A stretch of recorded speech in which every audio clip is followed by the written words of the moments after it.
જય શ્રી કૃષ્ણ. રાધે રાધે. નમસ્કાર દર્શક મિત્રો, સ્વાગત છે તમારું સોનલ ડિવાઇન ભક્તિ ચેનલ ઉપર. હર હર મહાદેવ. દેવોના દેવ મહાદેવના ચરણોમાં કોટી કોટી પ્રણામ. આપ સૌને પવિત્ર શ્રાવણ માસના પ્રથમ સોમવારની અનંત શુભકામનાઓ. મિત્રો, આપણો હિન્દુ ધર્મ ઉત્સવો અને પર્વોનો ધર્મ છે, પરંતુ જ્યારે વાત આવે છે શ્રાવણ મહિનાની, ત્યારે આ મહિનાનો રોમાંચ, પવિત્રતા અને ઉર્જા જ અલગ હોય છે. શાસ્ત્રોમાં કહેવાયું છે કે શ્રાવણ મહિનો એ શિવ અને શક્તિના મિલનનો અને ભગવાન ભોલેનાથને રીઝવવાનો સર્વશ્રેષ્ઠ સમય છે. પૌરાણિક માન્યતા અનુસાર સમુદ્ર મંથન દરમિયાન જ્યારે હરાહર વિષ નીકળ્યું, ત્યારે સૃષ્ટિને બચાવવા માટે મહાદેવે એ વિષ પોતાના કંઠમાં ધારણ કર્યું હતું અને આ ઘટના શ્રાવણ મહિનામાં જ બની હતી. એ વિષની ગરમી શાંત કરવા માટે દેવતાઓએ શિવજી પર જળનો અભિષેક કર્યો હતો. ત્યારથી શ્રાવણ મહિનામાં શિવ આરાધનાનું અનેરું મહત્ત્વ માનવામાં આવે છે. મિત્રો, આજે આપણે આ વિડીયોમાં જાણીશું કે શ્રાવણના પહેલા સોમવારે એવા કયા 5 અચૂક અને વિશેષ કામ છે જે કરવાથી તમારા જીવનના તમામ કષ્ટ, પાપો અને આર્થિક મુશ્કેલીઓનો નાશ થાય છે અને ભોલેનાથની કૃપાથી તમારી બધી જ મનોકામનાઓ પૂર્ણ થાય છે. વિડીયોને અંત સુધી ચોક્કસ જોજો, કારણ કે 5મું કામ સૌથી મહત્ત્વનું છે. શિવલિંગ ઉપર પહેલું આપણે જોઈએ કે શિવલિંગ ઉપર જળાભિષેક અને પંચામૃત સ્નાનની સાચી વિધિ. સૌથી પહેલું અને સૌથી મહત્ત્વનું કામ છે શિવલિંગ ઉપર યોગ્ય વિધિથી જળાભિષેક. સવારની શરૂઆત અને સ્વચ્છતા. શ્રાવણના પહેલા સોમવારે સૂર્યોદય પહેલાં વહેલા ઉઠીને સ્નાન કરી સ્વચ્છ વસ્ત્રો, શક્ય હોય તો સફેદ, પીળા કે લાલ રંગના વસ્ત્ર ધારણ કરો. મનમાં ભગવાન શિવનું ધ્યાન ધરો. શિવાલયની મુલાકાત લઈ શકો છો. ઘરના મંદિરમાં કે નજીકના શિવાલયમાં જઈને શિવલિંગ ઉપર તાંબાના કે ચાંદીના લોટાથી શુદ્ધ જળ અથવા ગંગાજળ અર્પણ કરો. બીજું આપણે જોઈએ કે પંચામૃત અભિષેક. જો સંભવ હોય તો શિવલિંગ ઉપર દૂધ, દહીં, ઘી, મધ અને સાકર, આ 5 ચીજોથી બનેલા પંચામૃતથી અભિષેક કરો. પંચામૃત અર્પણ કર્યા પછી ફરીથી શુદ્ધ જળથી શિવલિંગને સ્નાન કરાવવું અનિવાર્ય છે. મંત્ર જાપ.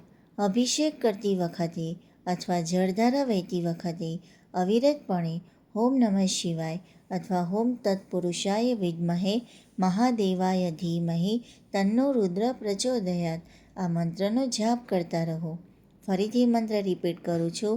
ઓમ તત્પુરુષાય વિદ્મહે મહાદેવાય ધીમહિ તન્નો રુદ્ર પ્રચોદયાત.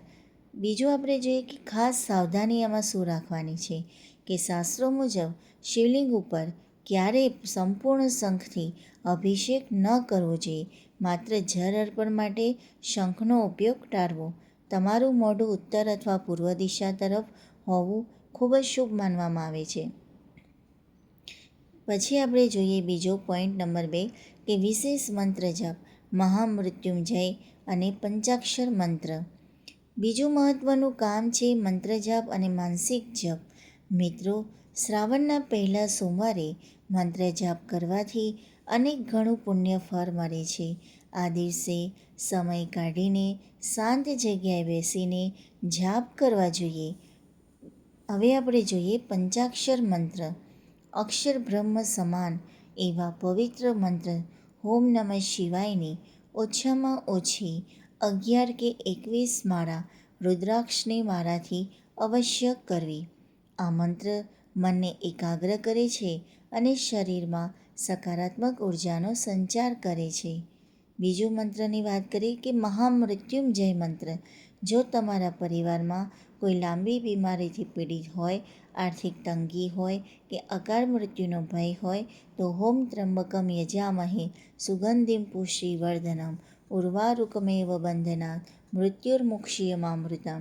આ મહામૃત્યુંજય મંત્રના ઓછામાં ઓછા 108 જાપ અવશ્ય કરવા જોઈએ.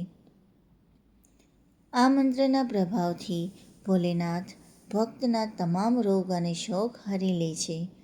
હવે આપણે જોઈએ કે બેલીપત્ર, શમીપત્ર અને ધતુરો અર્પણ કરવાની સાચી રીત કેવી રીતે છે. ત્રીજું સૌથી મહત્ત્વપૂર્ણ કામ છે ભગવાન શિવને અત્યંત પ્રિય એવી પૂજા સામગ્રી અર્પણ કરવી. શિવજીને બેલીપત્ર વગરની પૂજા ક્યારેય સ્વીકાર્ય નથી થતી. શ્રાવણના પહેલા સોમવારે ઓછામાં ઓછા 11 અથવા 21 સ્વચ્છ અને અખંડ બેલીપત્ર શિવલિંગ પર અર્પણ કરવા જોઈએ. બેલીપત્ર ચઢાવવાના નિયમો. બેલીપત્ર ક્યાંયથી પણ ન કપાયેલા, કાણાવાળા કે ફાટેલા હોવા જોઈએ નહીં. બેલીપત્રની 3 પાંદડીવાળી ડાળી જ શિવલિંગ ઉપર ચઢાવવી. બેલીપત્ર હંમેશા ઊંધી બાજુએ, જે લીલો અને ચીકણો ભાગ નીચે તરફ હોય અને રસોઈ જેવો ભાગ હોય, એટલે કે જે રસોઈ દેખાતી હોય એ શિવલિંગને સ્પર્શે એ રીતે ચઢાવવો જોઈએ. જો બેલીપત્ર ન મળે તો ચંદનથી બેલીપત્રના પાન ઉપર શ્રી રામ અથવા ઓમ લખીને પણ ચઢાવી શકો છો. આ ઉપરાંત શ્રાવણના પહેલા સોમવારે શિવજીને ધતુરો, આંકડાના ફૂલ, કમળનું ફૂલ અને ભસ્મ અર્પણ કરવાથી ભગવાન ખૂબ જ ઝડપથી પ્રસન્ન થાય છે. પોઈન્ટ નંબર 4 જોઈએ આપણે કે ગૌ સેવા, અન્નદાન અને સફેદ વસ્તુઓનું દાન. ચોથું મહત્ત્વનું કામ છે ગૌ સેવા અને દાન પુણ્ય. શાસ્ત્રોમાં જણાવ્યું છે કે શ્રાવણ મહિનામાં કરેલું દાન અક્ષય ફળ આપે છે, એટલે કે તેનું પુણ્ય ક્યારેય ઘટતું નથી. બીજું આપણે જોઈએ ગૌ સેવા. શ્રાવણના પહેલા સોમવારે સવારે ગૌશાળામાં જઈને ગાય માતાને લીલું ઘાસ, રોટલી અને ગોળ ખવડાવો. ગાયમાં 33 કોટી દેવતાઓનો વાસ છે અને ગૌ સેવાથી શિવજીની સાથે તમામ દેવોના આશીર્વાદ મળી જાય છે. હવે આ જે દાન છે એનું મહત્ત્વ શું છે જોઈએ આપણે. શિવજીને સફેદ વસ્તુ અત્યંત પ્રિય છે. આ દિવસે જરૂરિયાતમંદ લોકોને ચોખા, દૂધ, સાકર, સફેદ વસ્ત્ર કે ફળોનું દાન કરો.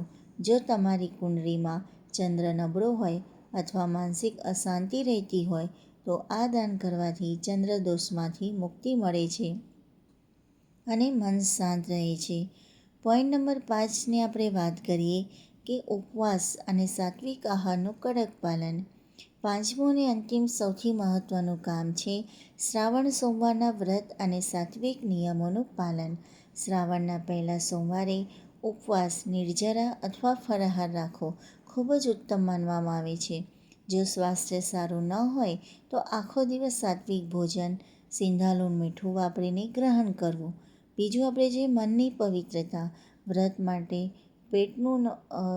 માત્ર જે છે એ પેટનું નથી હોતું, પણ મન અને વાણીનું પણ હોય છે.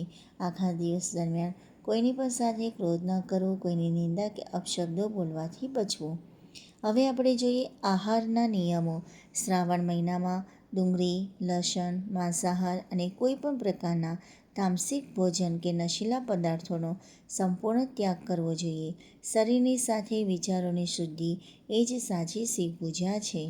તો મિત્રો, આ હતા 5 મહત્ત્વના અને ચમત્કારિક કામ જે તમારે શ્રાવણ મહિનાના પહેલા સોમવારે અવશ્ય કરવા જોઈએ. ભગવાન ભોલેનાથ તમારા અને તમારા પરિવારના તમામ સંકટો હરી લે અને સુખ, સમૃદ્ધિ અને અખૂટ આનંદ આપે એવી હાર્દિક પ્રાર્થના. જો તમને આ માહિતી ઉપયોગી લાગી હોય તો વિડીયોને લાઇક કરજો, તમારા મિત્રો અને પરિવારજનો સાથે શેર કરજો અને કમેન્ટ બોક્સમાં શ્રદ્ધાપૂર્વક હર હર મહાદેવ અવશ્ય લખજો. અને જો તમે આ ચેનલ ઉપર નવા હો તો પ્લીઝ ચેનલને સબસ્ક્રાઈબ કરી લેજો અને બેલ આઇકન ઉપર ક્લિક કરવું, જેથી તમને આવા સરસ મજાના માહિતી જે ધાર્મિક એ સરસ મજાની માહિતી તમને મળતી રહે. જય શ્રી કૃષ્ણ. રાધે રાધે.